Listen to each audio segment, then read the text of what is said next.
Ah là là, la belle époque.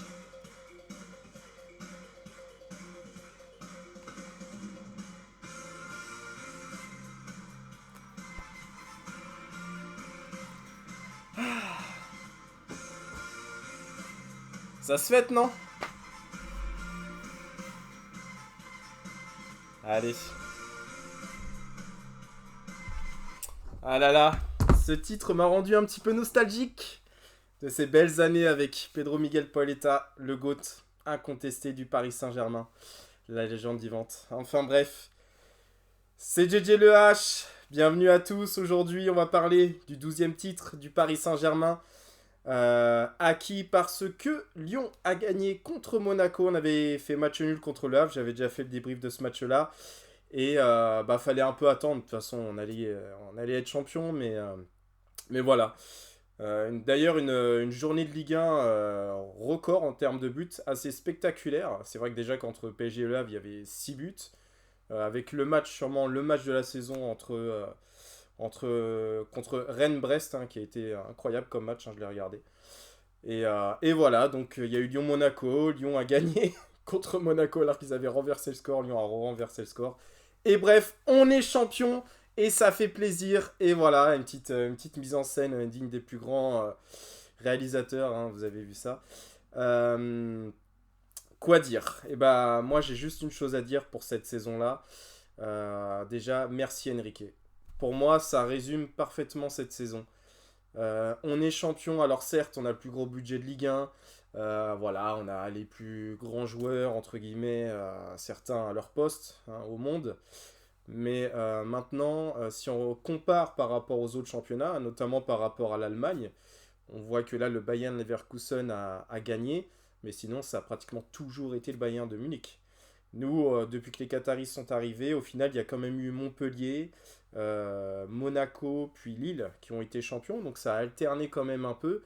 On a vu qu'en Coupe de France, les 2 dernières années, on n'était pas là. Et là, cette année, il y a le Trophée des Champions qu'on a gagné, la Ligue 1 qu'on vient de gagner, et on est en finale de Coupe de France contre Lyon et en demi-finale de Ligue des Champions. Donc voilà. Merci Enrique, c'est une saison qui est déjà, pour moi, d'ores et déjà, et je le dis, réussie. Quand on commence une saison qui soi-disant est une... Enfin, pas soi-disant, qui est une saison un peu de transition, on change totalement de mentalité au club, de stratégie. Euh, Quand tu te dis que tu n'as plus Messi, Neymar, tu te dis là, logiquement, t'es moins fort. Tu fais partir Verratti aussi. Quand même des grands noms et puis c'est quand même des grands talents. Tu te dis, footballistiquement, logiquement, t'es moins fort. Et ben non, pas du tout. C'est tout le contraire en fait. C'est tout l'inverse. En aussi peu de temps, Luis Enrique a réussi à faire un chantier incroyable. Il a, comment dire, déjà il a fait partir les joueurs que je vous ai dit. Messi, je sais pas trop si c'est lui, mais bref, il a vécu une année d'option, mais bon, on s'en fiche. Mais faire partir Neymar, Verratti, reconstruire une équipe qui vraiment, où c'est le collectif qui est le plus important, faire tourner autant pendant les matchs, faire jouer à des joueurs qui sont pas forcément dans leur position, mais pour leur forcer entre guillemets, ça les rend peut-être un peu meilleurs parce qu'ils progressent aussi à jouer à des postes qui sont différents. Et comment dire, cette stratégie qu'il a eue cette saison, le turnover, le fait de vraiment concerner toute une équipe, alors que les autres années, je l'ai déjà dit, mais on avait allez, 11 joueurs plus deux trois autres joueurs. Mais Luis Enrique, quand il dit que c'est 20 joueurs, voire 23 joueurs, c'est vraiment 23 joueurs. Tous les joueurs ont joué, même des matchs importants des fois. Tous les joueurs ont eu des minutes dans les jambes et aujourd'hui, chaque joueur qui rentre, à part une ou deux exceptions, je vous l'accorde, est une plus-value. Et c'est quelque chose que depuis moi que je suis le PSG depuis 2005-2006 que je n'ai jamais vu. Donc déjà, je voulais dire vraiment un grand bravo à Luis Enrique parce que le chantier qu'il a attaqué, il était énorme. On se souvient des premières fois aussi où il a mis Mbappé sur le banc. Et en plus, au final, c'est pour le bien du club et c'est pour son bien aussi. Parce qu'il va pouvoir enchaîner l'Euro et les Jeux Olympiques. Et en même temps, il reste très performant quand il rentre sur le terrain. Et il sait très bien que tous les matchs importants, il sera titulaire. Donc au final, la gestion, elle est vraiment parfaite. Le dernier match contre le Havre, tout le monde, bien sûr, on craint une blessure toujours avant des échanges comme ça. On n'en a aucune. On n'a aucune blessure. Les autres années, on en avait toujours. Là, il n'y en a aucune. Dembélé, il se blesse pas. Il s'est pas blessé. Il s'est pas blessé. Il a joué une mi-temps contre le Havre. Il s'est fait remplacer. Mbappé, il est rentré. Il a joué une mi-temps. Franchement, c'est parfait. Avant, ils auraient joué 90 minutes. Et avant, ils auraient encore joué 90 minutes. Et encore avant 90 minutes. Parce que les entraîneurs avaient peur de les sortir. Parce qu'il fallait pas les sortir. Parce que ceci, cela. Mais c'est terminé ça. Luis Enrique, il a pas cette pression-là. Du moins, il s'en fiche et il a un talent fou. C'est d'enlever la pression aux joueurs aussi. Et de, comme il dit, les chiens aboient et la caravane passe. Il arrive à. Il a vraiment ce talent-là, déjà de concerner tout un groupe, d'avoir fait tout ce qu'il a fait, son identité de jeu. Ça, il n'y a pas photo, on l'a vu dès le premier match. Donc, quand j'entends certains journalistes ou que ce soit à la radio ou à la télé, quand j'entends minimiser les performances que fait Paris, de dire oh, c'est pas le travail de Luis Enrique, oh, c'était pareil les autres saisons. Oui, oui, c'était pareil, bien sûr. Bien sûr. L'éclosion de Vitinha, c'est pas grâce à Luis Enrique, peut-être. Faut arrêter 2 secondes. Beraldo, le mec, il arrive, il est tout de suite titulaire, il l'a mis tout de suite. Enfin, je veux dire, franchement, il a une manière de faire. Je suis désolé, hein, même Fabian Ruiz. Fabian Ruiz, il est meilleur cette saison que la saison dernière. Carlos Soler, bon, lui, voilà, c'est une exception qui confirme la règle, mais je trouve que tous les joueurs ont progressé. Collectivement, cette équipe, elle a progressé. Et franchement, on sent une vraie équipe, chose que je ne sentais pas les autres années. Alors, par moment, sur certains matchs, tu te dis, ah, là, ils ont mis le blason les autres années. Mais là, PSG là, j'ai pris mon pied. Les autres matchs d'avant, la possession, le jeu, du football, c'est du football, tout simplement. Et voilà, donc je voulais dire un grand merci à Luis Enrique. Et bah, faut continuer comme ça. J'espère qu'il va rester 2-3 saisons d'affilée. Et voire plus, hein. Et voilà, qu'on soit vraiment un grand club. Et bien sûr que cette année, on puisse remporter la Ligue des Champions. C'est vraiment ça le plus important. Mais en tout cas, voilà, je voulais déjà dire un mot pour Luis Enrique. Et puis ensuite, on va parler de la suite. Qu'est-ce qu'on espère? Bah, bien évidemment, une bonne demi-finale contre Dortmund à l'aller et au retour pour qu'on puisse se qualifier en finale. Je pense sincèrement en tout cas que les portes pour la finale sont plus ouvertes. Entre guillemets, on est plus favori que Dortmund, oui. Mais même en termes de jeu, en termes de collectif, je trouve qu'on est au-dessus. On a gagné chez nous contre eux en phase de poule. On a fait match nul chez eux. On aurait pu l'emporter d'ailleurs chez eux, hein. Ils étaient à 10 contre 11 à un moment. Et bref, on a préféré sécuriser le point pour passer en huitième. Mais voilà. Maintenant, il reste plus que ça avec la finale de la Coupe de France. D'ailleurs, je crois que la finale de Coupe de France, c'est fin mai. Et que s'il y a finale le 1er juin, je crois d'ailleurs. Et s'il y a finale de Ligue des Champions, c'est le 6 juin. Ou bref, il y a quelques jours d'écart entre les deux.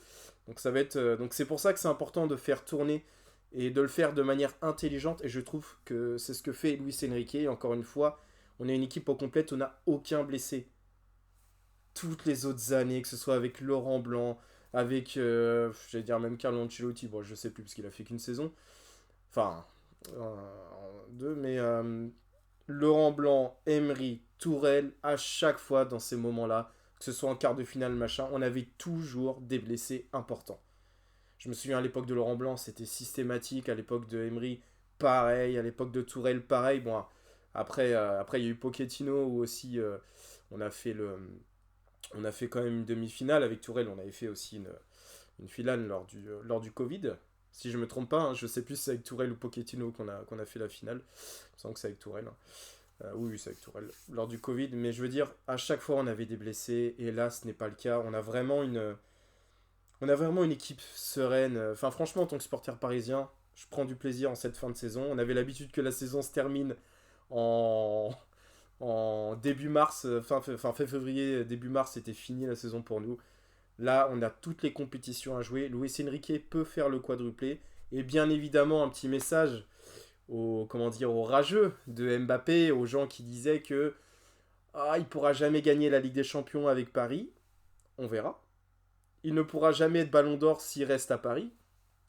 On verra. Parce que demain, s'il signe au Real, ce qui est très probable, et qu'il gagne le Ballon d'Or, ce sera grâce à la saison qu'il aura fait à Paris. Donc au final, il aura gagné un Ballon d'Or en étant à Paris. Voilà, c'est ça que je voulais souligner. Et pourquoi je dis ça? Parce que oui, faut bien se mouiller, on est en fin de saison.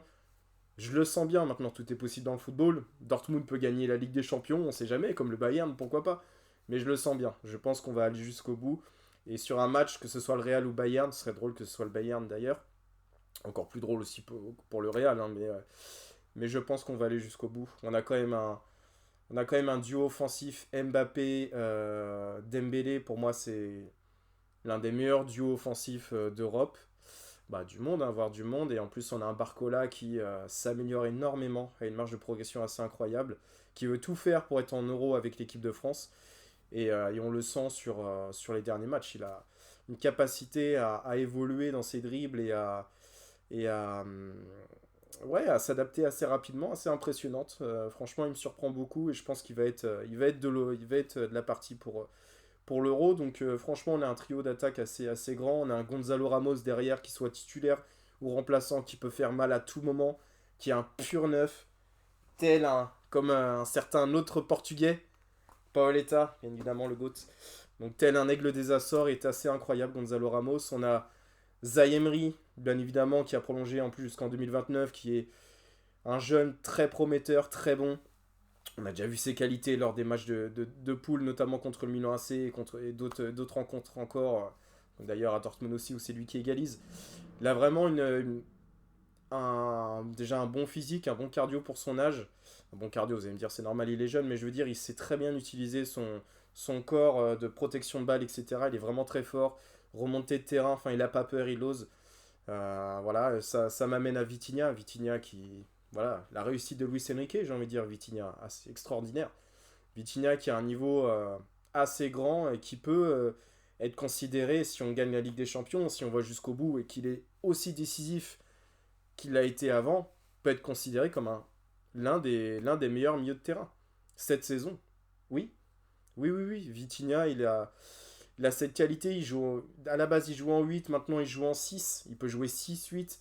Il est là, il défend, il récupère, il a un cardio, il te tient. Hein, c'est pas Verratti qui tient 60 minutes. Non, non. Vitinha, il tient 90 minutes. Il te fait les passes décisives, il te met les buts et il défend. Voilà.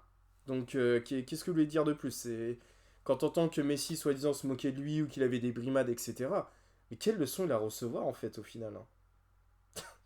Franchement, c'est quoi? C'était de la jalousie parce qu'ils ont vu son talent? Bah là, en tout cas, on le voit. Et merci de ces choix-là et merci d'avoir pu laisser Vitinha s'exprimer parce que c'est un très très bon joueur et qui peut devenir un très grand joueur s'il continue comme ça, comme Barcola d'ailleurs.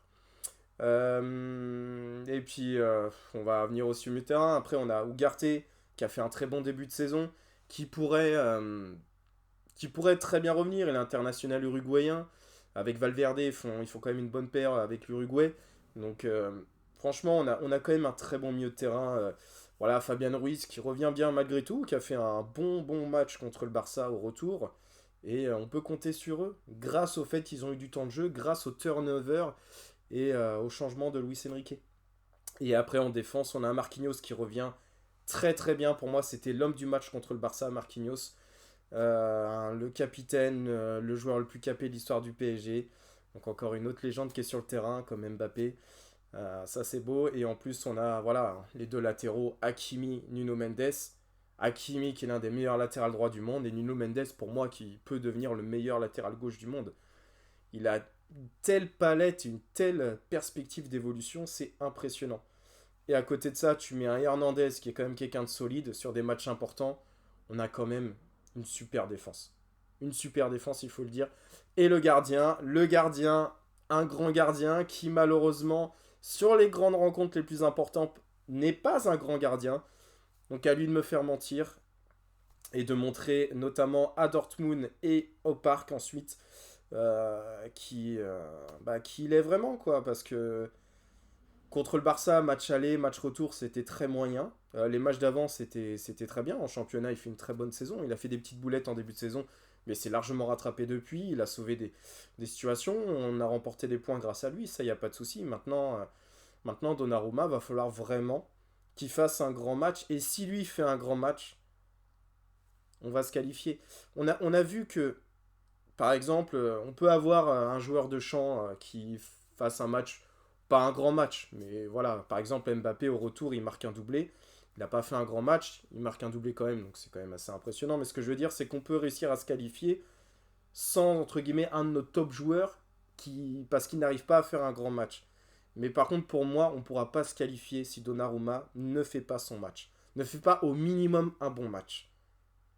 Parce que s'il ressort pas comme le corner au parc contre le Barça, où la balle, le mec il fait 2 mètres, il a juste à faire 2 pas, il dégage la balle du point. S'il n'arrive pas à. Enfin, c'est même pas s'il n'arrive pas, si psychologiquement il prend pas le risque, il a trop peur ou je sais pas quoi, ça va pas le faire. Ça va pas le faire. Là on est en demi-finale. Ça va être un match très serré. C'est pas gagné contre Dortmund, même si je pense qu'on va réussir à y aller. C'est quand même pas gagné. Et derrière, il nous faut un match parfait de notre équipe pour la remporter. Je pense que c'est possible. Je pense que Luis Enrique sait très bien infuser ça aux joueurs, leur donner le sentiment qu'ils peuvent le faire. De toute façon, je pense qu'ils l'ont déjà. Ils l'ont déjà ce sentiment-là. Tout le monde est concerné, peu importe qui sera sur le terrain. Il n'y aura pas de guéguerre dans les vestiaires, ce genre de choses. Les joueurs ont l'habitude, donc voilà. Bon, en tout cas, je suis vraiment très heureux pour ce titre. C'était bien évidemment attendu, mais ça fait toujours plaisir. Et puis, écoutez, j'espère que mercredi prochain, le 1er mai d'ailleurs, ça va le faire. Ça va être compliqué de regarder le match parce que j'avais déjà quelque chose de prévu. Je vais quelque part, donc je vais essayer d'avoir un écouteur et de regarder sur le portable. De toute façon, je vais le regarder en replay. Je ferai le débrief soit le soir même assez très tard ou le lendemain. Je verrai bien. En tout cas, pour le match retour, je ferai quelque chose de sympa. Bon, voilà, une petite vidéo pour fêter ce titre-là. Ça fait plaisir. En tout cas, passez une bonne semaine à tous. Et je vous dis à très bientôt. De toute façon, dans 2 jours, hein, j'ai envie de dire, dans 2 ou 3 jours. Donc voilà. Bon, allez, bonne semaine. C'était JJ Le H. Et n'hésite pas à lâcher un petit pouce bleu si t'as bien aimé et à t'abonner, bien évidemment. Allez, salut, bye.